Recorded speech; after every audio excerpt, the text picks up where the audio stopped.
ശ്രീ സീതാരാമചന്ദ്രാഭ്യാം നമോ നമ. ഓം.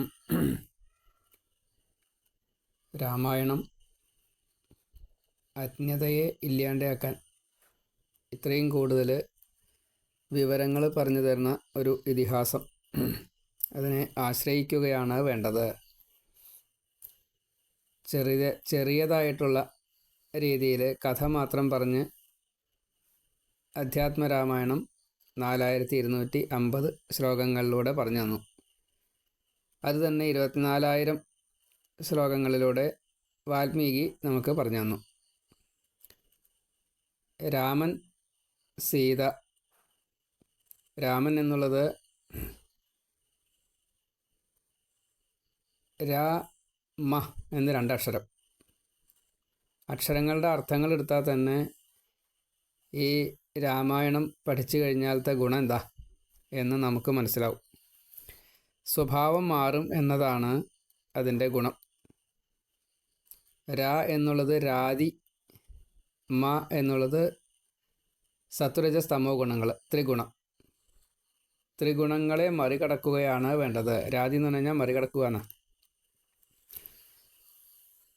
അപ്പോൾ സത്വരജസ്തമോ ഗുണങ്ങൾ നമുക്ക് ഇരുട്ടാണ് ഉണ്ടാക്കി തരാം. അതിനെയാണ് മറികടക്കേണ്ടത്. അതുമൂലമാണ് ഈ രാത്രി എന്നുള്ള ആ ഇരുട്ടുണ്ടാവാനുള്ള കാരണം. അരാസീത് എന്ന് അതിൻ്റെ അർത്ഥം. രാകാരത്തിന് ദാനം വാങ്ങുക, ദാനം കൊടുക്കുക. അപ്പോൾ എന്തിനാണ് ദാനം ചെയ്യേണ്ടത്? ഇവിടെ ദാനമായിട്ടല്ല വേണ്ടത്, ഒഴിവാക്കുകയിലാണ്, ത്യാഗം ആയിട്ടാണ് വേണ്ടത്. ത്യജിക്കുക എന്ന് പറഞ്ഞു കഴിഞ്ഞാൽ അതിന് അർത്ഥം വ്യത്യാസം വരും. അതുകൊണ്ടാണ് അങ്ങനെ പറയാത്തത്, അത്രയേ ഉള്ളൂ.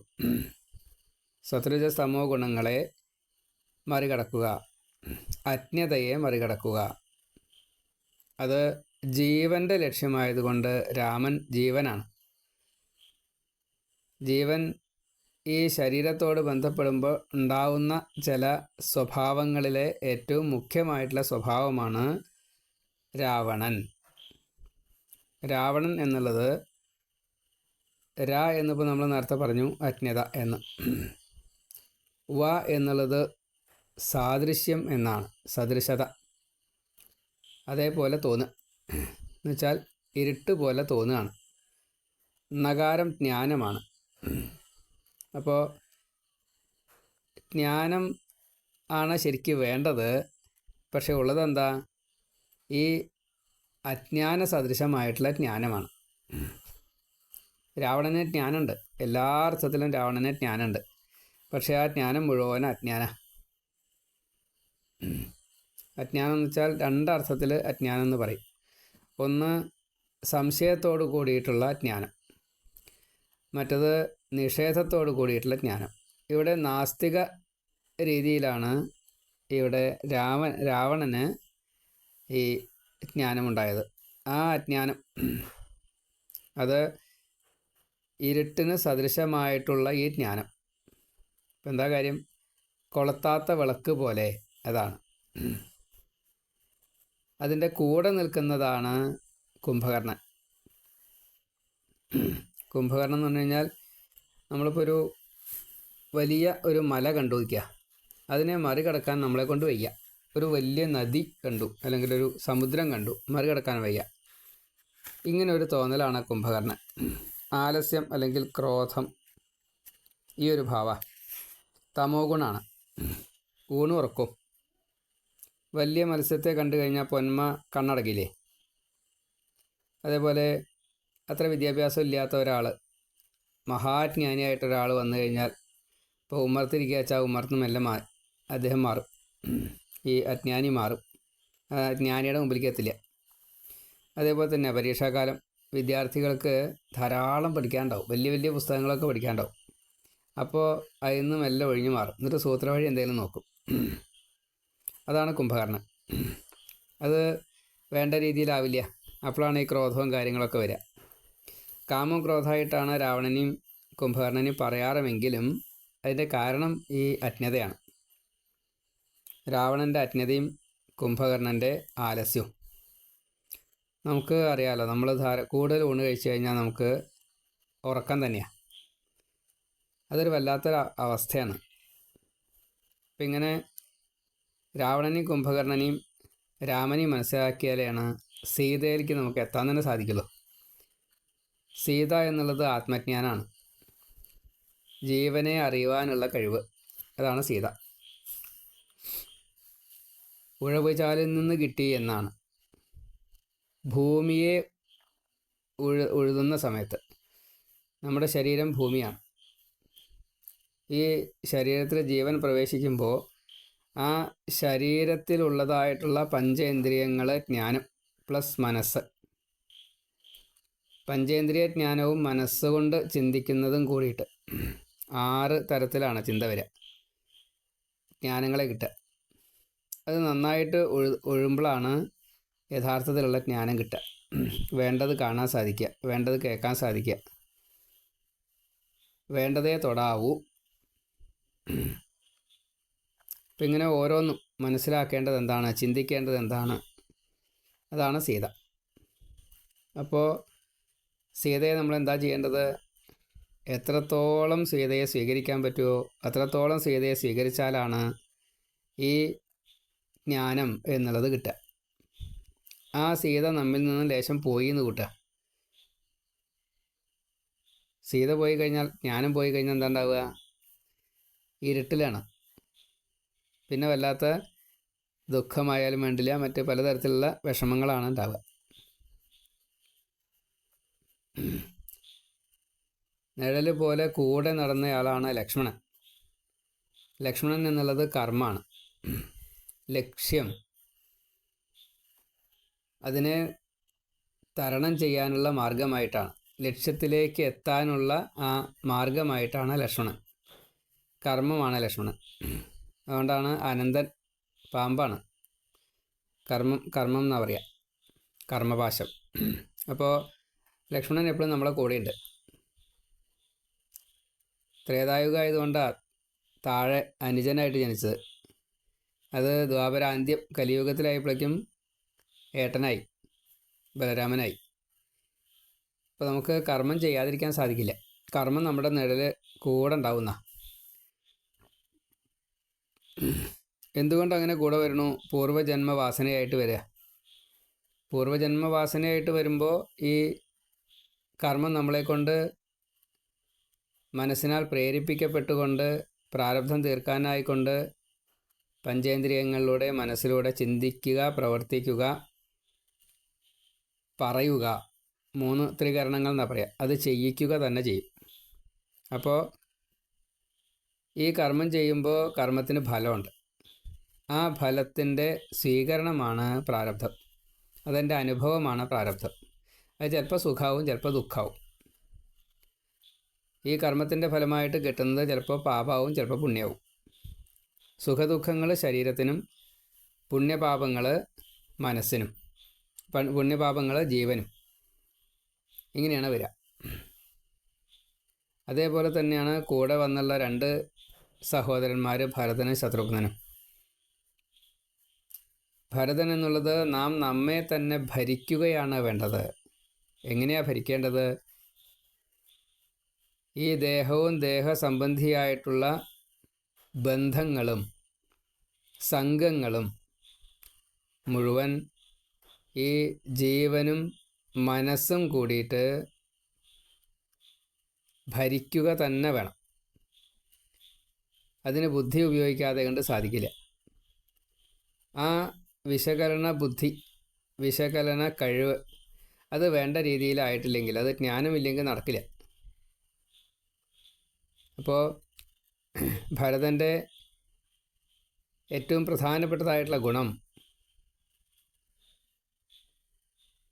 ഏട്ടന് വേണ്ടിയിട്ട് എന്തും ത്യജിക്കാൻ. തനിക്ക് കിട്ടിയ സൗഭാഗ്യമാണ് 14 വർഷം രാജ്യം ഭരിക്കുക എന്നത്. വേണമെങ്കിൽ അത് ചെയ്യാം, അവിടെ യാതൊരു ഒബ്ജക്ഷനും ഇല്ല. ഇതേ ഭാവം മുഴുവനെ കിട്ടും. രാമൻ തിരിച്ചു വരുമ്പോൾ ഈ ഭണ്ഡാരത്തെ 10 ഇരട്ടിച്ച് കൊടുത്തു കഴിഞ്ഞാൽ മതി, പ്രത്യേകിച്ച് ഒന്നും സംഭവിക്കില്ല. പക്ഷേ അങ്ങനെയല്ലാണ്ടായത്. എങ്ങനെയുണ്ടായത്? ഞാൻ ഭരണസാരഥിയായിട്ട് ഇരിക്കുന്നില്ല, എന്നാൽ ഏട്ടന് വേണ്ടിയിട്ട് ഞാൻ ജോലി ചെയ്യുകയും ചെയ്യാം എന്നാണ് പറഞ്ഞത്. ആ ഭാവത്തിൽ വേണം നമ്മൾ ഈ ജ്ഞാനത്തിനെ സ്വീകരിക്കാനായിട്ട്. ഈ വിനയഭാവം ഇല്ലാച്ചാൽ ഒന്നും കിട്ടില്ല. നമ്മുടെ കർമ്മമണ്ഡലം എങ്ങനെയാണ് വരിക? കർമ്മം എങ്ങനെയാണ് വേണ്ടത്? വിദ്യ എങ്ങനെയാണ് വേണ്ടത്? വിദ്യ വിനയസമ്പന്ന. നമ്മളൊരു കർമ്മം ചെയ്യുന്ന സമയത്ത് ഞാനാണ് ഇത് ചെയ്യുന്നത് എന്നൊരു ഭാവം വന്നാൽ അത് ഭരതനല്ലാണ്ടേ. ഇത് ഞാനല്ല ചെയ്യുന്നത്, എന്നെക്കൊണ്ട് ഏട്ടൻ ചെയ്യിക്കുകയാണ് എന്ന ബോധം വന്നാൽ അത് ഭരതനായി. അപ്പം ഈ ഭരതൻ്റെ പ്രവൃത്തിയാണ് ഭരണ സാമർഥ്യം കൊണ്ട് ഭരതൻ എന്ന് പേര് വന്നത്. ഇതുകൊണ്ടുള്ള ഫലം എന്താ? ശത്രുഘ്നനാണ്. ശത്രുതാ നിവാരണമാണ് ശത്രുഘ്നൻ. ശത്രുത എന്നുള്ളത് കാമക്രോധ ലോഭ മോഹ മത മത്സര്യാദി ഷഡ്വൈരികൾ, ആധി വ്യാധി വിശപ്പ് ദാഹം ജനനം മരണം തുടങ്ങിയിട്ടുള്ള ഷഡ് ഊർമികൾ, കാണൽ, മണക്കൽ, രസിക്കൽ, നാവ് കൊണ്ടുള്ള രുചിക്കൽ, തൊടൽ, കേൾക്കൽ, അതേപോലെ എല്ലാം മനസ്സിലാക്കൽ, 6 ഇന്ദ്രിയങ്ങളിലൂടെ കിട്ടുന്നതായിട്ടുള്ള അത് 6 കള്ളന്മാരാ, അതിനെ നിയന്ത്രിക്കൽ. അപ്പോൾ 18ആയി. പിന്നെ സപ്തവ്യസനങ്ങൾ, പഞ്ചക്ലേശങ്ങൾ, 3 ആധി, 3 ശോകം. ഇത് 18 36 ചീത്തകൾ നമ്മെ എപ്പോഴും ഭരിച്ചുകൊണ്ടിരിക്കുക. അവിദ്യ, അസ്മിത, രാഗം, ദ്വേഷം, അഭിനിവേശം എന്ന പഞ്ചക്ലേശങ്ങൾ. അതേപോലെ നാം ആരാ എന്നുള്ളത് ശരിക്കും അറിയാതെ കണ്ട് ജീവിക്കുക, അതൊരു വലിയ ദോഷമാണ്. നമ്മളെവിടുന്നാണ് വന്നത്? ഇവിടെ എന്താ കർമ്മം? എവിടേക്കാ ലക്ഷ്യം? എന്തുകൊണ്ട് ഈ ശരീരം കിട്ടി? എന്തുകൊണ്ട് ഈ മാനസിക നില വന്നു? എന്തുകൊണ്ട് സമൂഹത്തിലെ ഈ സ്ഥാനം? സമൂഹത്തിലൊരു സ്ഥാനമുണ്ട് നമുക്ക്, ഓരോരുത്തർക്കും ഓരോ സ്ഥാനമാണ്. ജാതി കൊണ്ട് സ്ഥാനം ഉണ്ടാവും, പ്രായം കൊണ്ട് സ്ഥാനം ഉണ്ടാവും, ലിംഗം കൊണ്ട് സ്ഥാനം ഉണ്ടാവും, യോഗ്യത കൊണ്ട്, അർഹത, യോഗ്യത അങ്ങനെയുണ്ട്. വിദ്യാഭ്യാസം തൊട്ടുള്ള കാര്യങ്ങൾ, അധികാരം, ഇങ്ങനെയുള്ള സ്ഥാനങ്ങൾ. അതേപോലെ നമ്മൾ വസിക്കുന്ന സ്ഥലം ഭാരതമാണോ അമേരിക്കയാണോ, ഈ വ്യത്യാസം. ഇതൊക്കെ നമ്മെ നല്ലവണ്ണം മനസ്സിലാക്കിക്കും. അതാണ്. പിന്നെ ഓരോരോ ഘട്ടങ്ങൾ വരുമ്പോൾ ഓരോരോ തരത്തിലാണ് ഈ രാമനാകുന്ന ജീവൻ അതിനെ തരണം ചെയ്യുന്നത്.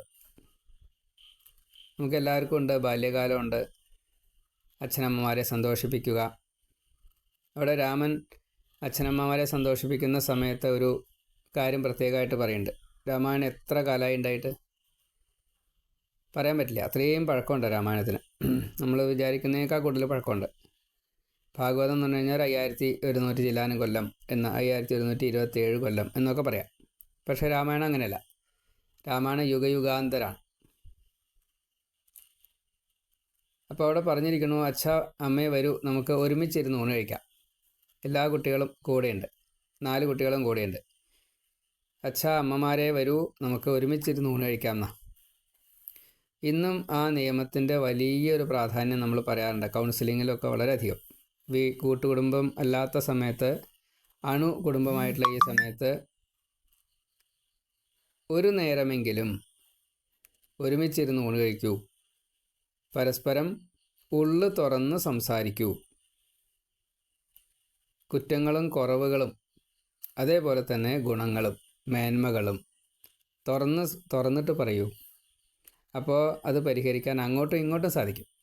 അച്ഛനമ്മമാർക്ക് കുട്ടികളോടും പേരക്കുട്ടികളോടും മുത്തശ്ശന്മാർക്കും ഈ ജാതി പരസ്പരം സാധിക്കും. രാമായണത്തിലെ ഏറ്റവും വലിയൊരു കാര്യമാണ്. വളർന്നു വിദ്യാഭ്യാസം അവിടെ നേടിക്കഴിഞ്ഞപ്പോഴാണ് വിശ്വാമിത്രൻ്റെ വരവ്. വിദ്യ നേടിക്കഴിഞ്ഞാലാണ് വിശ്വത്തെ മിത്രമാക്കുക, വിശ്വം മിത്രമാക്കുക എന്ന അവസ്ഥ വരിക. നമ്മൾ സ്വതവേ വിശ്വത്തെ മിത്രമാക്കേണ്ടത് ജ്ഞാനം നേടിയാൽ മാത്രമേ നമുക്ക് സാധിക്കുള്ളൂ.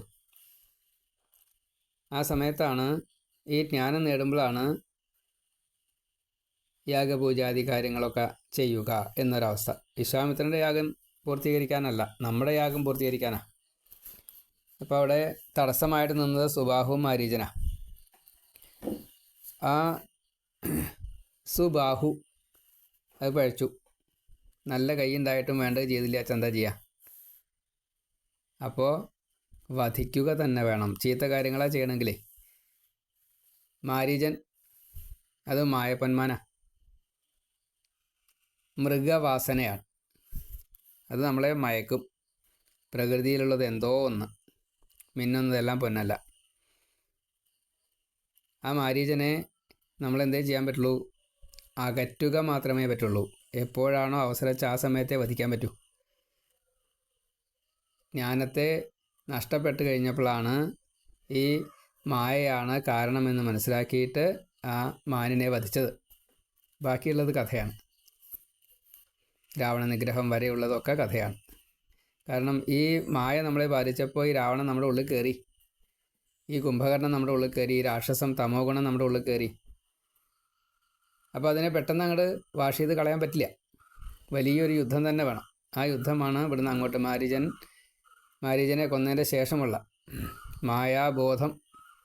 അതിനെ മായയെ ജയിച്ചതിൻ്റെ ശേഷം യുദ്ധത്തിലേക്ക് എത്തിച്ചത് എന്ന് സാരം. അപ്പോൾ ഇവിടെ വിശ്വത്തെ മിത്രമാക്കി. അപ്പോഴാണ് ബല അതിബല ഒക്കെ കിട്ടിയത്. ബല അതിബല എന്നുള്ളത് വിശപ്പും ദാഹത്തിനെയും കീഴ്പ്പെടുത്താൻ സാധിച്ചു എന്നത് സത്യമാണ്. ഇന്ദ്രിയബലവും അതേപോലെ തന്നെ മനസ്സിൻ്റെ ഈ ശമദമങ്ങൾ അത് കിട്ടാൻ സാധിച്ചു. ശമദമം കിട്ടൽ അത്ര എളുപ്പമല്ല. ധർമ്മ തൽപരതയും മനഃശക്തി ഉണ്ടെങ്കിൽ മാത്രമേ ഈ വിശപ്പും ദാഹവും അതേപോലെ തന്നെ ഇതൊക്കെ സ്വഭാവത്തിൽ വളരെയധികം നന്നായിട്ട് ചെയ്യാൻ സാധിക്കുള്ളൂ.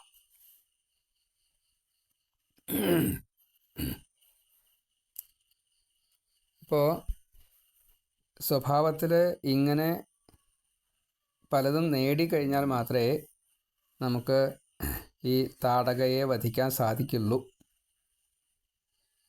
താടകയെ ഒറ്റമ്പ് കൊണ്ട് വധിച്ചു എന്നാണ്.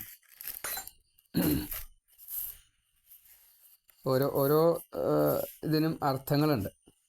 ഓരോ അക്ഷരങ്ങൾക്കും അർത്ഥങ്ങളുണ്ട്. അപ്പോൾ ആ അർത്ഥത്തെ ശരിക്ക് മനസ്സിലാക്കിയാലേ ആരാണ് ഈ താടക എന്നൊക്കെ മനസ്സിലാക്കാൻ സാധിക്കുള്ളൂ. സുകേതുപുത്രിയായിട്ടുള്ള സുന്ദ പത്നിയായിട്ടുള്ള സുബാഹുവിൻ്റെയും മാരീചൻ്റെയും അമ്മയായിട്ടുള്ള താടക, അത് കഥ. താ എന്നുള്ളത് തമോ ഗുണത്തിലെ ഏറ്റവും ചീത്ത എന്നുള്ള അർത്ഥമാണ്. ചീത്ത എന്നുള്ളതാണ് അതിൻ്റെ അർത്ഥം. താ എന്നുള്ള വാക്കിൻ്റെ അക്ഷരത്തിൻ്റെ അർത്ഥം ചീത്ത എന്നാണ്. ട എന്നുള്ളത് ഈ ഉയർന്ന ചിന്തയില്ലാത്തൊരവസ്ഥ. ക എന്നുള്ളത് ചപലത എന്നാണ്. അപ്പോൾ ചീത്ത വിചാരങ്ങൾ, ഉയർന്ന ചിന്തയില്ലാത്തൊരവസ്ഥ, ചാഞ്ചല്യം, മനഃശാഞ്ചല്യം വിദ്യാഭ്യാസം നേടിക്കഴിഞ്ഞ സമയത്ത് ഉണ്ടാകുന്ന ഒരു പ്രത്യേക അവസ്ഥയാണ്. നമുക്ക് കുറച്ച് വിദ്യ കിട്ടിക്കഴിഞ്ഞാൽ എന്തൊക്കെയോ എടുക്കാം എന്നൊക്കെ തോന്നലുണ്ടാവും. അത് ചീത്ത ചിന്തയാണ്. ഗുരുവിനേക്കാൾ മീതെയാണ് എൻ്റെ സ്ഥാനം എന്ന് കണക്കാക്കുന്ന ബുദ്ധിശൂന്യതയും കൂടി വരുന്ന ചീത്ത ചിന്ത. ഗുരു ഈശ്വരൻ്റെ പ്രതീകമാണ് എന്ന് കണക്കാക്കാനുള്ള ഉയർന്ന ചിന്ത ഇല്ലാത്തൊരവസ്ഥ വരും. ഈ മനഃചഞ്ചലത, ചാബല്യം ഉണ്ടല്ലോ, അതിനെ എന്ത് വേണം? ഗുരു പറഞ്ഞുകൊണ്ട് ഒറ്റ അമ്പ് കൊണ്ട് അതിനെ വധിക്കണം. താടകയെ ഒറ്റ അമ്പ് കൊണ്ട് വധിച്ചു എന്നാ. അത് പ്രപഞ്ചത്തിൽപ്പെട്ടതായതുകൊണ്ട് സ്ത്രീയാണ്. അപ്പോൾ താടക എന്നുള്ളത് സ്ത്രീയാണ്. ആ സ്ത്രീയെ വധിച്ചു. അതിനുശേഷം ഈ മാരീചനെ കടലിലേക്ക് ഇട്ടു. കാരണം മായ അത്ര പെട്ടെന്ന് അങ്ങോട്ട് ഒഴിവാക്കാൻ പറ്റില്ല. പ്രപഞ്ചമാകുന്ന ഈ സംസാര സാഗരം, ആ സാഗരത്തിലിട്ടു എന്നാണ്. അപ്പോൾ അതേ പറ്റുള്ളൂ, മാരീചനെ അതേ പറ്റുള്ളൂ. സുബാഹുവിനെ അങ്ങനെയല്ല, വധിക്കുക തന്നെ ചെയ്യാം. കാരണം നമുക്ക് ആ കൈ തന്നതിനാ പരിചര്യ ചെയ്യാനാണ്. അതിൽ വേണ്ടാത്തൊരു കാര്യം വന്നു കഴിഞ്ഞാൽ ശരിയല്ല, അതുകൊണ്ട് അതിനെ വധിക്കാം. ഇത് ചെയ്തു, യാഗപൂജാദികൾ ചെയ്തു. അപ്പോൾ യഥാർത്ഥത്തിലുള്ള ജ്ഞാനം അവിടെ, ഇപ്പോൾ യാഗം ചെയ്ത് കഴിഞ്ഞാൽ എന്താ ഉണ്ടാവുക? ഭഗവാൻ പ്രത്യക്ഷമാവും. എന്താ വരം വേണ്ട ചോദിക്കും. അപ്പോൾ ആ കൂട്ടത്തിലാണ് അവിടെ യാഗം ചെയ്തപ്പോൾ ഫലമായിട്ട് കിട്ടിയത് മിഥിലാ രാജ്യത്തിലെത്തി സീതയെ വിവാഹം കഴിക്കാൻ സാധിച്ചു. ജ്ഞാനത്തെ കിട്ടി, യഥാർത്ഥത്തിലുള്ള ജ്ഞാനത്തെ കിട്ടി. അതാണ് ബാക്കിയുള്ളത് കഥ. ഊർമിളയായാലും ലക്ഷ്മണന് വേലി കഴിക്കാൻ സാധിച്ചു, ജനകൻ്റെ പുത്രി. പിന്നെ ജനകൻ്റെ അനുജനായിട്ടുള്ള കുശധ്വജൻ്റെ പുത്രിമാർ 2 പേര്. അത് മാണ്ഡവിയെ ഭരതൻ വേലി കഴിച്ചു, ശ്രുതകീർത്തിയെ ശത്രുഘ്നൻ വേലി കഴിച്ചു. ഇനി ഏറ്റവും ഒടുക്കായിട്ട് പറയും 4 പേർക്കും ഈ 2 കുട്ടികളുണ്ടായി എന്നൊക്കെ പറയും. അത് കഥ. അത് കഴിഞ്ഞ് തിരിച്ചു വരുമ്പോൾ വീണ്ടും ജ്ഞാനം നേടിക്കഴിഞ്ഞാൽ എന്താ ഉണ്ടാവുക? അഹങ്കാരം ഉണ്ടാവും. അഹങ്കാരത്തിൻ്റെ പ്രതീകമാണ് പരശു. വാളും പരശുവും മഴുവും തമ്മിൽ വ്യത്യാസമുണ്ട്. അപ്പോൾ ഈ പരശുവിനെ കീഴടക്കാൻ വേണം. ജ്ഞാനം കൊണ്ട് ഈ അഹങ്കാരം ഇല്ലാണ്ടാക്കണം. പരശുരാമൻ അഹങ്കാരമായിട്ട് വന്നു എന്നാ. ഞാനാണ് രാമൻ, നീയല്ല രാമൻ എന്ന് പരശുരാമൻ പറഞ്ഞു എന്നാ. യഥാർത്ഥത്തിൽ രാമൻ ആരാ? നാമാണ് രാമൻ.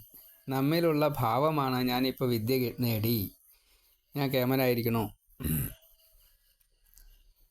അപ്പോൾ ആ കേമത്തരം അവിടെ അഹങ്കാരമായിട്ട് വന്നു കഴിഞ്ഞാൽ എന്താ ഉണ്ടാവുക? അത് പ്രശ്നമാവും. അപ്പോഴാണ് വസിഷ്ഠൻ്റെയും ദശരഥൻ്റെയും സഹായം. ദശരഥൻ്റെ ദുഃഖം, ഭയം, വസിഷ്ഠൻ്റെ ജ്ഞാനം, ഇത് രണ്ടും അവിടെ ഉപകാരപ്പെട്ടു.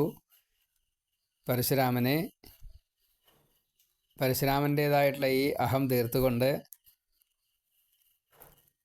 ശിഷ്ടകാലം തപസ്സിനായിട്ട് പറഞ്ഞയക്കുകയാണ് ഉണ്ടായത് കഥയിൽ. അപ്പോൾ നമ്മളും ഇനി എന്താണോ വേണ്ടത് ആ ഒരു ഭാവത്തിലേക്ക് നമ്മളും എത്തി എന്ന് സാരം. അത് കഴിഞ്ഞ് പിന്നെ 12 കൊല്ലം സുഖമായിട്ട് അയോധ്യയിൽ താമസിച്ചു എന്നാ. ആ സമയത്താണ് ഭരതനും ശത്രുഘ്നനും കേകയത്തിലേക്ക് പോയത്. 12 കൊല്ലം കഴിഞ്ഞിട്ടാ, ആ ഒരു ലാസ്റ്റ് മൊമെൻറ്റിൽ. അപ്പോൾ ഇവിടെ രാമന് പട്ടാഭിഷേകം ചെയ്യാം എന്ന് അച്ഛനും ഗുരുവും നിശ്ചയിക്കണു. ഭരിക്കാനുള്ള സാമർഥ്യവും ഈ ശത്രുക്കളെ മുഴുവൻ ഇല്ലാണ്ടാക്കലും ചെയ്യാതെ കണ്ട് രാജാവാകാൻ പറ്റില്ല. രാജാവാവുക എന്ന് വെച്ചാൽ രഞ്ജിപ്പിക്കുക, രഞ്ജിതനാവുക, സ്വയമേവ സന്തോഷിക്കുക, അന്യരെ സന്തോഷിപ്പിക്കുക എന്നതാണ്. അപ്പോൾ അത് ചെയ്യാൻ സാധിക്കില്ല. അപ്പോൾ അഭിഷേകം വിഘ്നം വന്നു. കൈകാര്യം ചെയ്യൽ പിഴച്ചു. അതാണ് കൈകേയി. മന്ധര പോലെയുള്ള ദാസി അത് വിപരീതമായിട്ട് പറഞ്ഞു കൊടുത്തു. അത് കഥ. കൈകാര്യം ചെയ്യൽ പിഴച്ചാൽ എന്താ ഉണ്ടാവുക? ചെയ്യണ പ്രവൃത്തികൾ വിപരീതമാവും. അപ്പോൾ വേണ്ടി വന്നത് എന്താ? വനവാസമാണ്. വനവാസത്തിൽ അനവധി നേട്ടങ്ങളാണ് ഉണ്ടായത്. അതായത് ഇപ്പോൾ നമ്മൾ ഉപരിപഠനത്തിന് വേണ്ടിയിട്ട് ഒരു ഗൈഡിൻ്റെ കീഴിൽ ഒളിച്ച് താമസിക്കുന്ന പോലെ തന്നെയാണ്. ഈ ലോകത്തിലായിട്ട് യാതൊരു ബന്ധമില്ലാതെ അത്രയും കഷ്ടപ്പെട്ടാൽ മാത്രമേ PhD കിട്ടുള്ളൂ. അതാണ് 14 വർഷത്തെ വനവാസത്തിൽ എല്ലാം കിട്ടിയെന്നാ. പാണ്ഡവർക്കും വനവാസകാലം, അജ്ഞാതവാസം ആ കാലത്ത് കിട്ടിയതാണ് ഉള്ള ആയുധങ്ങൾ മുഴുവൻ. അതുകൊണ്ടാണ് കുരുക്ഷേത്ര യുദ്ധം ജയിക്കാൻ സാധിച്ചത്. അവിടെ സമ്പാദനം ജ്ഞാനസമ്പാദനമാണ്, ഈശ്വര അനുഗ്രഹ സമ്പാദനമാണ്. ഇവിടെയും അത് തന്നെയാണ് സംഭവിച്ചത്. ഇവിടെ ഭരദ്വാജനായാലും വാൽമീകി ആയാലും അഗസ്ത്യനായാലും മറ്റ് ഋഷിമാരായാലും അതേപോലെ അത്രി തുടങ്ങിയിട്ടുള്ള അനസൂയ തുടങ്ങിയിട്ടുള്ള ഓരോരുത്തരിൽ നിന്നും പലതും കിട്ടുക. ആ കിട്ടിയത് മുഴുവൻ സ്റ്റോക്ക് ചെയ്യുന്നതിൻ്റെ ഇടയ്ക്ക് ആദ്യത്തെ പഠിച്ച വിദ്യയില്ലേ അതൊന്നും മറന്നേ. അതാണ് സീത പോയത്. അപ്പോൾ കാട്ടിലേക്ക് പോണ വഴിക്ക് ആദ്യം കൊല്ലുന്നത് ഒരു വിരാധനെയാണ്. വിരാധൻ വിദ്യാധരനാണ്. ആ വിരാധൻ മുക്തനായപ്പോൾ സ്തുതിച്ച സ്തുതി ഒരു ഉപദേശമാണ്. എന്താ ഉപദേശം? ഇന്ദ്രിയങ്ങളൊക്കെ ഭഗവതോന്മുഖമാക്കൂ എന്നതാണ്. പിന്നെ മറ്റൊരു അസുരൻ്റെ വധമാണ് കബന്ധൻ. നീണ്ട കൈയും വയറ്റിൽ വായായിട്ടുള്ളൊരു അസുരൻ. ഇതൊക്കെ നമ്മുടെ ഭാവമാണ്. വാരിപ്പിടിക്കാൻ വിദ്യൻ്റെ കയ്യിലെ കഴിവുകളൊക്കെ ഉണ്ട്. അപ്പോൾ വാരിപ്പിടിക്കാൻ വേണ്ടിയിട്ട് അതും ഇതും ഒക്കെ വാരിക്കൊണ്ടും. അതേപോലെ എത്ര ഉണ്ടാലും മതിയാവില്ല. ഊണ് കഴിക്കാച്ചാൽ ഊണ് കഴിക്കൽ മാത്രമല്ല, കണ്ണുകൊണ്ട് കാണലും തൊടലും രുചിക്കലും മണക്കലും ഇതൊക്കെ പഞ്ചേന്ദ്രിയങ്ങളും അത് അങ്ങനെ തന്നെ വരിക. മനസ്സൊക്കെ അങ്ങനെ തന്നെ വരിക. അതാണ് കബന്ധൻ. കബന്ധന് മുക്തി കൊടുത്തു.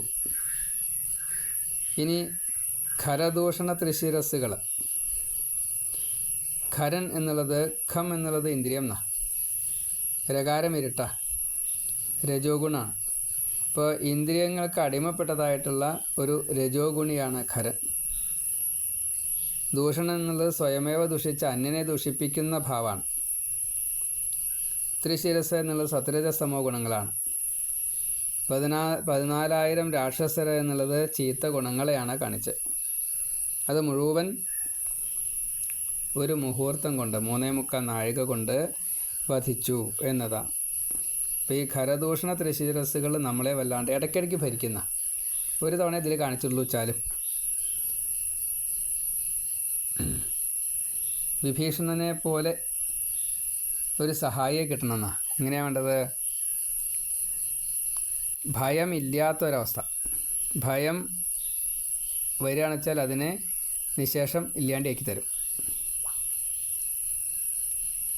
മേഘനാഥനെ പോലുള്ളവരെ വധിക്കുക തന്നെ വേണം. മേഘനാഥൻ എന്നുള്ളത് ചതിയാണ്. ബാലി എന്നുള്ളത് ചിന്തയാണ്. അപ്പോൾ ചതിയെ വളരെ കരുതലോട് കൂടിയിട്ട് മാത്രമേ നമുക്ക് ചതിയെ ഈ കീഴ്പ്പെടുത്താൻ അല്ലെങ്കിൽ ചതിയെ ഇല്ലാണ്ടേക്കാൻ പറ്റുള്ളൂ. അതുകൊണ്ടാണ് 12 കൊല്ലം ലക്ഷ്മണൻ ഊണുണ്ടായിട്ടില്ല, ഉറക്കമുണ്ടായിട്ടില്ല. ചതിക്കണ ഒരാളെ നമ്മൾ ഒളിഞ്ഞിരുന്നിട്ട് ഇങ്ങനെ നിരീക്ഷിച്ച് അങ്ങനെയല്ലേ പിടിക്കുക. മറ്റുള്ള കർമ്മങ്ങളൊക്കെ ഉപേക്ഷിച്ചു. ഇയാളെ വാച്ച് ചെയ്യൽ മാത്രം.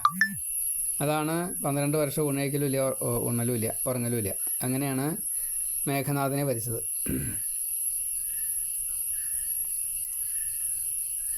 അതേപോലെ കാലനേമിയായാലും അക്ഷകുമാരനായാലും ഈ ശുഗനെ ആയാലും വധിക്കലൊക്കെ അങ്ങനെയുള്ള ചില രംഗങ്ങളാണ്. അപ്പോൾ അസുരന്മാരെ മുഴുവൻ കീഴ്പ്പെടുത്തുക അത് വളരെ പ്രധാനപ്പെട്ടതായിട്ടുള്ള കാര്യമാണ്. പിന്നെ വാനര സഖ്യം എന്നത് അത് നമ്മളൊക്കെ ഈ കുറഞ്ഞന്മാരുടെ ഒരു സ്വഭാവം. കാരണന്മാർ കാട്ടിയത് അനുകരിക്കുക, ഗുരുക്കന്മാർ കാട്ടിയത് അനുകരിക്കുക, ഇതൊക്കെ നമ്മൾ ചെയ്യാറുണ്ട്. ഈ പ്രകൃതിയിൽ പെട്ടത് എന്തോ അതിനെ വേണമെന്ന് തോന്നുക, ഇതൊക്കെ നമുക്ക് സാധാരണ അനുഭവമുള്ളതാണ്. ആ രാമനും ഈ ഹനുമാനും ഒന്ന് ശങ്കരാംശമാണ്, മറ്റത് വിഷ്ണു അംശമാണ്. സുഗ്രീവനാണെച്ചാൽ ഇന്ദ്രൻ്റെ. അപ്പം ഇങ്ങനെ വാനരന്മാരുമായിട്ടുള്ള സഖ്യം അത് പ്രകൃതി നമ്മൾ ബാക്കിയുള്ളവരെ കാര്യം ഇതിലേ കാണാവുന്ന. നമ്മളെ സഹായിക്കാനും അവർ മതി. അതേപോലെ തന്നെ അവരെ നിയന്ത്രിക്കാതെ കണ്ടായി കഴിഞ്ഞാൽ നമുക്കും ഗുണം വരില്ല. അപ്പോൾ അവരെ നിയന്ത്രിച്ച എല്ലാ കാര്യങ്ങളും നമ്മൾ വേണ്ട രീതിയിലൊരു അകലം സൂക്ഷിച്ചാൽ മതി, അത്രയേ വേണ്ടു. അതേപോലെ തന്നെയാണ് പോണ വഴിക്ക് ശബരിയെ കണ്ടു. ഇഷ്ടഫലദാതാവാണ് ശബരി. ഇഷ്ടഫലദാതാവ് വെച്ചാൽ കടിച്ചു നോക്കിയിട്ട് രുചിച്ച് ശരി എന്ന് തോന്നിയതാണ്. ശരഭംഗനെ പോലെ പുണ്യദാതാവ്. ശരഭംഗൻ ചെയ്തത് എന്താ? സത്യലോകത്തിലേക്ക് പോകാൻ വേണ്ടിയിട്ടാണ് തപസ് ചെയ്തപ്പോൾ ആണ് രാമൻ വരണത്.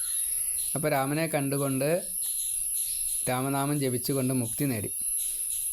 അപ്പോൾ പറഞ്ഞത് എന്താ വെച്ചാൽ, എൻ്റെ ഈ പുണ്യം മുഴുവനും ഞാൻ അങ്ങയ്ക്ക് തരണമെന്നാണ്. അപ്പോൾ അവിടെ ഇഷ്ടഫലദാത, പുണ്യദാത, പുണ്യത്തെ കിട്ടി. അതേപോലെ അഗസ്ത്യൻ, അഗ്നിജിഹ്വൻ, സുതീക്ഷണൻ, നാരദൻ, ഭരദ്വാജൻ, വാൽമീകി, സനൽകുമാരൻ, ദുർവാസാവ്, ഈ മഹർഷിമാർ തന്നത് മുഴുവൻ ജ്ഞാന. അതേപോലെ ഗുഹനെ പോലെ എല്ലാ രഹസ്യങ്ങളും, വനത്തിലെ മുഴുവൻ രഹസ്യങ്ങളും അറിയാവുന്നതായിട്ടുള്ള ഒരു കുതിര എന്നാണ്. ഗുഹ എന്നുള്ള അർത്ഥം കുതിര എന്നാണ്. വനത്തിലെ രഹസ്യങ്ങൾ മുഴുവൻ, ഗൂഢ രഹസ്യങ്ങളും കൂടി അറിയും. അതാണ് ഗുഹൻ്റെ പ്രത്യേകത. ഗുഹനെ നമുക്ക് ഈ വനത്തിലേക്ക് കടക്കുമ്പോഴും പിന്നെ തിരിച്ചു വരുമ്പോഴും മാത്രമേ കാണുന്നുള്ളൂ എന്ന് പറഞ്ഞിട്ട് കാര്യമില്ല. ഗുഹൻ ഈ വനത്തിലുള്ള സകലതിനെയും പറഞ്ഞു കൊടുത്തു എന്ന് സാരം. അതുകൊണ്ടാണ് ഗുഹനെ സഹോദരനായിട്ടാണ് കണ്ടത്.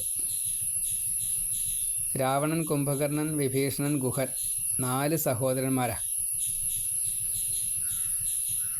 4ഉം 3ഉം 7 സഹോദരന്മാരുണ്ട് രാമന് എന്നാണ്. അപ്പോൾ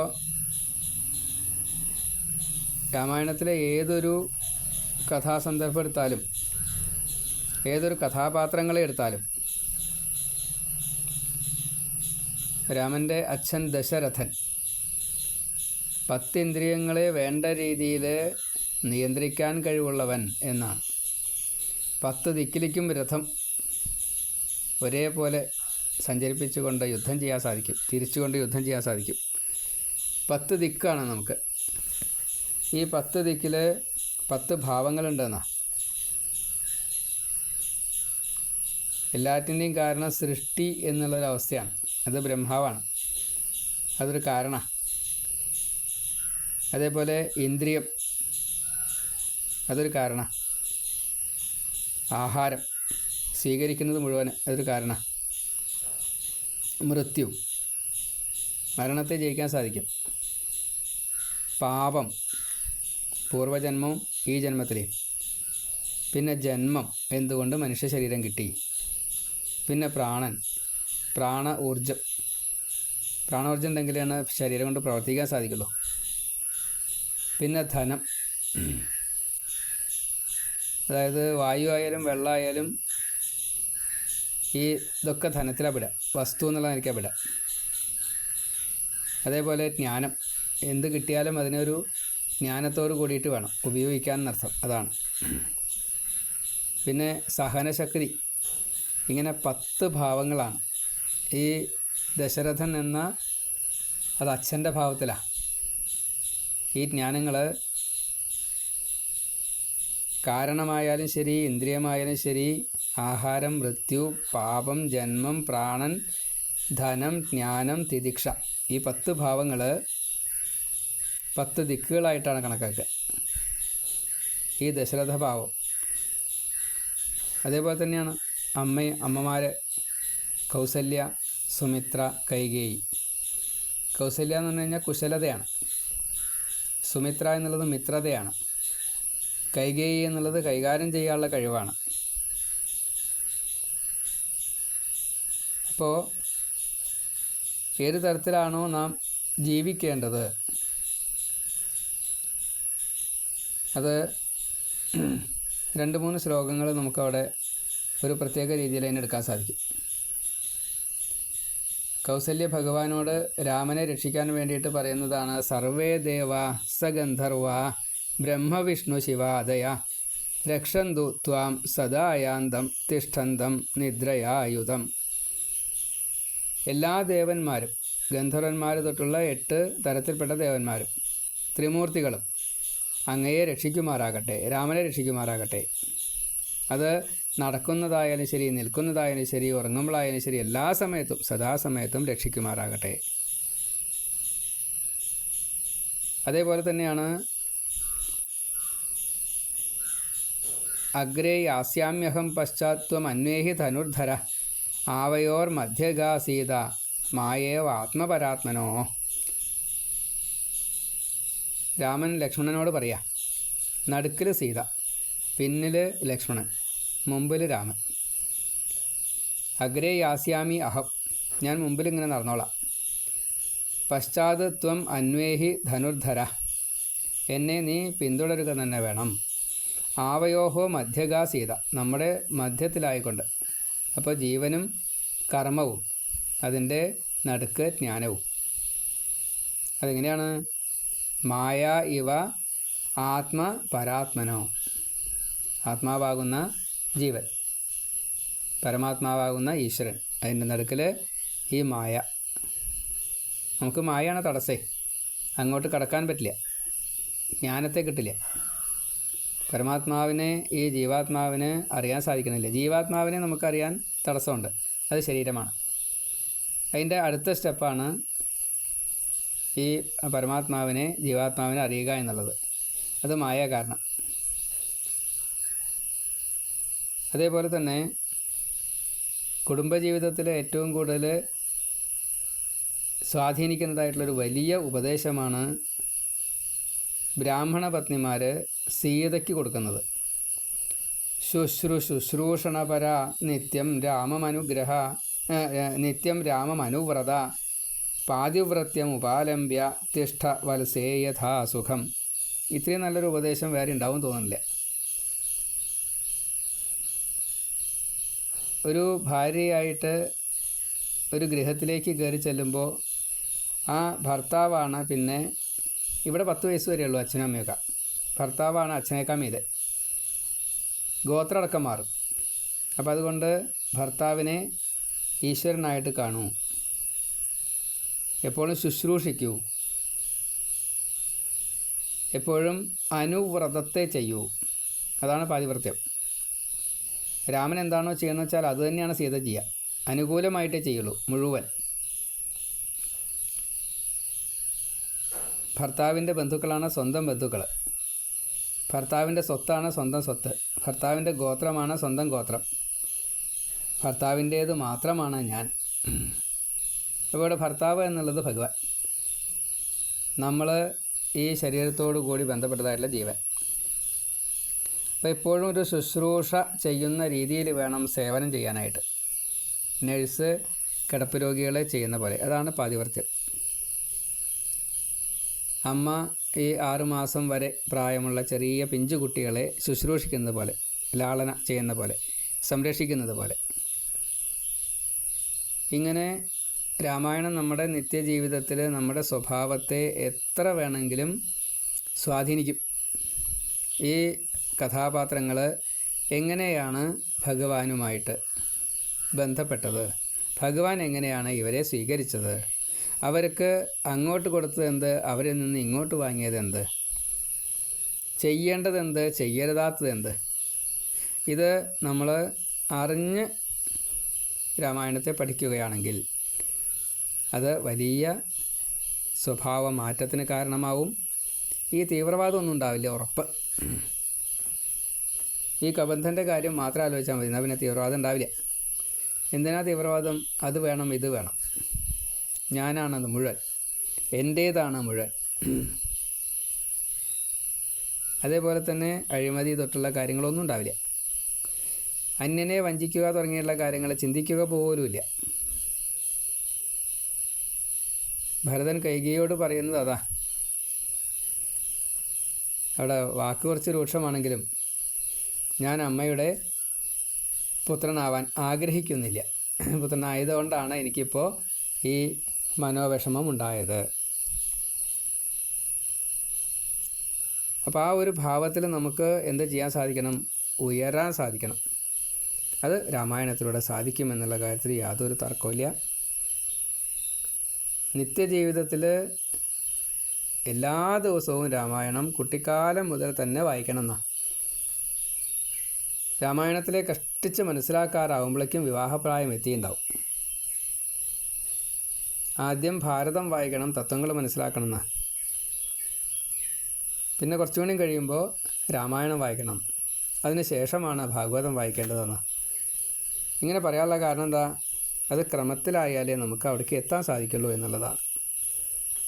അവിടേക്ക് നമുക്ക് എത്തുവാൻ ഈ രാമായണം വളരെയധികം ഉപകാരപ്രദം ആവട്ടെ എന്ന് മാത്രം പ്രാർത്ഥിച്ചുകൊണ്ട് വാക്കുകൾ ഭഗവാന്റെ തൃക്കാലൊക്കെ സമർപ്പിക്കുന്നു. ഹര നമ പാർവതീപതേ ഹര ഹര മഹാദേവ. ഇത് ശിവൻ ശ്രീപാർവതിക്ക് പറഞ്ഞു കൊടുക്കുന്നതാണ്. ജാനകി കാന്തസ്മരണം ജയ ജയ രാമ രാമ. സീതായനം രാമായണം, രാമൻ്റെ അയനം, അതേപോലെ സീതയുടെ അയനം. ഇപ്പോൾ നമ്മൾ ജീവൻ ഭഗവാങ്കലാണ് കിടക്കേണ്ടത് എന്നർത്ഥം. സദാസമയത്തും ജ്ഞാനത്തോടു കൂടിയിട്ട് ഭഗവാനെ ആശ്രയിക്കുക. വിനയ ശുശ്രൂഷാഭാവത്തോടു കൂടിയിട്ട്, ഭക്തിയോടു കൂടിയിട്ട്, വൈരാഗ്യത്തോടു കൂടിയിട്ട് നാം സമ്പാദിക്കുന്നത് മുഴുവൻ എല്ലാവർക്കുമായി കൊടുത്തുകൊണ്ട് എല്ലാവരിലും ഈശ്വരനെ കാണാൻ ശ്രമിക്കുക. എല്ലാവരും ഈശ്വരനിലുണ്ട് എന്ന് മനസ്സിലാക്കുക. ഈശ്വരൻ എല്ലാവരിലുമുണ്ട്, നമ്മിലുമുണ്ട്, ഞാനും ഈശ്വരനാണ് എന്ന അഹം ബ്രഹ്മാസ്മി എന്ന ഭാവത്തോടെ നമുക്കും ജീവിക്കാൻ സാധിക്കുമാറാകട്ടെ.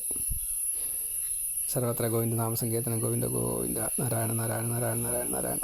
ശ്രീ